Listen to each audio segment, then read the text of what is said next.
I mean, probably the biggest memory of my high school career would have been district championships last year. We played an in-town rival for a district championship, and I mean, I hit a home run the first inning of the game, and it was got pretty excited and electric. There's probably 700 people there. It was a pretty big deal.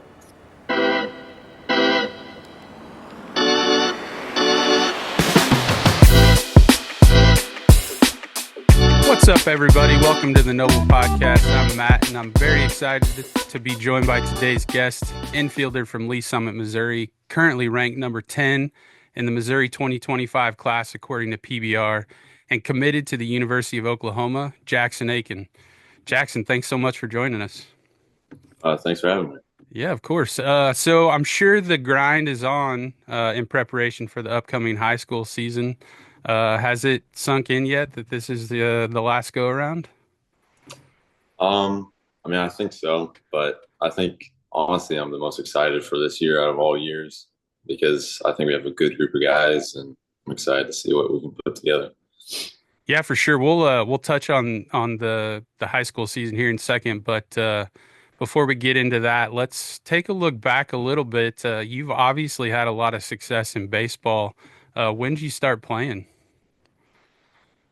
I was started playing like 4 or 5 years old, t-ball, and then the natural progression after that with like machine pitch and kid pitch. Sure. Do you come from sort of a baseball family? Anybody influence you to play? Yeah, my dad played baseball through college, and he was really the person that led me into baseball. Sure. As you know, as you're growing in baseball, do you remember sort of that point where you realized that baseball was going to be your sport, and you had a chance to play at a D1 Power Five school? Yeah, I mean, really, I didn't feel like I had that potential till probably my freshman and sophomore year when like things started to really come together, and it was like man, I think I could probably actually really do this. And but before that, not really. It's kind of middle of the road. Yeah, I think that's a good thing to touch on. A lot of I think a lot of kids these days have aspirations of getting to that level that you're at, but I think it's good to hear that, even as you got to be a freshman in high school, that's sort of where you realized but before then you were just having fun and playing. All right, let's get back to that high school season. You said you're excited for this team. How's the team shaping up this year? You guys in the hunt for a state title? I mean, I think we are. I mean, last year we were for sure on paper, but I think this year we're coming into the season with a lot better team chemistry and not a huge drop off on talent and skill. So I think it'll be fun. Yeah, beside yourself, obviously, who are the guys to watch this year on the team? I mean, we have a few. I mean, we got Tyler, of course, big Tennessee right-hander, and then we got Jake Riggin, who's an Arkansas State commit left-hander, and then I think we got a couple, I guess, up-and-coming pitchers.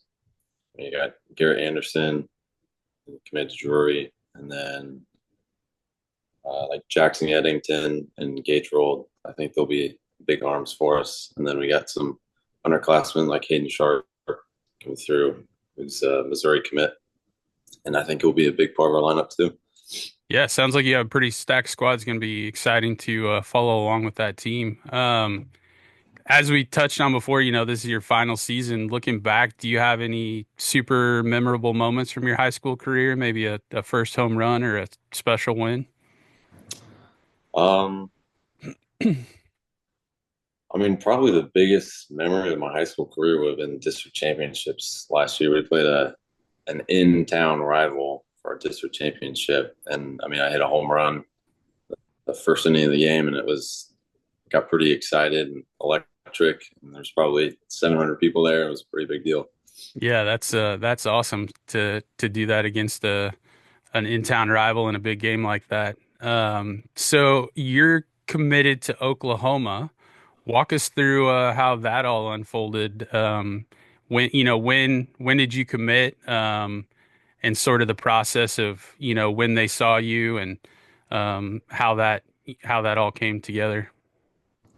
Yeah. I mean, I didn't have really any colleges watching me till my junior year whenever I went and played with the Brewster's team, the White Sox scout team. And then that's where they saw me and Drew and I were playing together on that team as well. And Oklahoma was one that was coming out basically every game to watch Drew and I. And then obviously there was the rule change to where they couldn't talk to us till August 1st.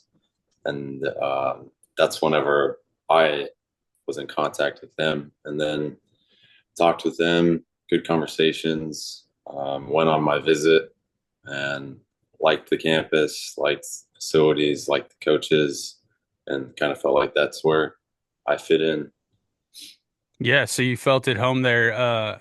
You touched on a little bit. Was it what in particular, drew you to Oklahoma? Was it the coaches, the facilities, just all of it sort of in general felt like the right spot for you? Yeah, I mean, all of it in general, but I think really connection with coaches and I think the right motives moving forward, not too heavy on the transfer portal and stuff like that, and really trying to develop and get guys in early. Yeah, that's an interesting point to touch on. The landscape in college has changed so much. There's with the recruiting and transfer portal, and now the rules that have changed for JUCO guys. So that's good to hear that the focus is on guys coming out of college and developing. So let's take a break from all that serious stuff for just a second, and do the stuff that I'm sure everybody really wants to know. Let's do a little round of drip or skip. All right. You know this? Yeah, All yeah. right. Drip or skip, colorful fielding gloves. Ooh. Like Um, a baby blue or a hot pink fielding glove. I mean, I think definitely drip. I Drip. mean, I I would rock one if I could, but I think in high school I'd probably get beat up for wearing one. So Really? That wouldn't fly I on the don't high think I school would. team? Is that a coach thing or No. teammates or? Yeah, I think more of a coach thing. I think he Gotcha. likes a little bit more matchy. Gotcha. So That seems to be the trend. People I talk with, they like some flashy stuff, but everyone says their high school coach in particular doesn't allow things like that. So that's interesting to hear. All right, next yeah. one. Drip or skip, pants above the knees. Oh, I mean, I think it kind of depends. Like if you're wearing them like mid thigh, then no. No, But miss like, miss you with that. yeah, but like barely above the knee, I think it looks better than below the knee. So Okay, I guess drip depending on how high up. how you rock it? Yeah. Yeah. All right. Drip or skip, multiple chains, and particularly outside of the uniform. Hmm. Um, I don't. I feel like it kind of has to like fit you as a player. Like Okay. if you're not really like the guy and flashy, then I think it kind of looks dumb. But I mean, I think it looks good besides that. So I Sure. guess drip. All right. Drip or skip, no batting gloves. Oh man, skip because I get a crazy amount of blisters, Okay. so that would be awful. All right. And then finally, I th we touched on it just a minute ago. Sounds like your high school coach wouldn't allow it, but accessories that don't match your uniform, maybe arm sleeves or your protective gear. Um, I think protective gear that doesn't match doesn't look bad, but Okay. I think arm sleeves like they got to match, Yeah. otherwise it looks weird. All right. You're not down with like Michael Harris wearing the neon yellow with his Braves uniform. Uh, no, not really. Okay. All right, perfect. Thanks for that info. I'm sure the folks will be happy to hear all of that. So before you head to Oklahoma, what are your baseball plans for this summer after the high school season's over? Um, I mean, I'll probably do summer league over like a couple months, and then I'll head off to OU early to knock out a class or two, and then get familiar with all the baseball stuff. So I'll leave like mid July to go do that. So Gotcha. that'll be what I'll be doing. Yes, let's talk training a little bit. What does your current baseball training and sort of schedule look like right now? Um, I mean, it kind of varies by day. I mean, I go to school, and then right after school, I go work out and hit and throw, plyos, mobility, whatever I need to do for that day. But it kind of depends on how my body feels during the day as well. But I mean, I hit basically every day or every other day. I lift 5 days a week, sometimes on Saturdays, and mobility 3, 4 times a week. Busy, Yeah. super busy. So you said you're hitting every day. What is a sort of a normal hitting day look like for you? What are you working on? Do you have sort of a set routine that you follow when you step in the cage? Yeah. I go like every other day. So I'll hit starting from tee to front toss to BP and machine. And then the next day I'll just do like 20 minutes of tee. And then next day it'll be back to the full routine. But I mean, I follow the same routine basically every single time. I get my 7 to 10 single hand swings and 7 to 10 two-hand swings off the tee and then work from that. Yeah, when you're hitting, do you have anything that you sort of focus in on or any, like mental cues that you're really thinking about as you're working on, specifically like doing T work where you're trying to really hone in on your mechanics, anything that you key in on? Um, I mean, I have my one hand stuff that I focus on, like my top hand. I don't know if you've seen like the Mookie Betts drill of him Yeah, for doing sure. the one hand stuff. That's kind of the same feel that I try to get from that, and then just be loose and athletic from there. That's pretty much it. Yeah, you touched on it there. You do some one hand stuff. Do you utilize any other training tools while you're working on hitting? Yeah, I actually use the heavy bat that you guys make.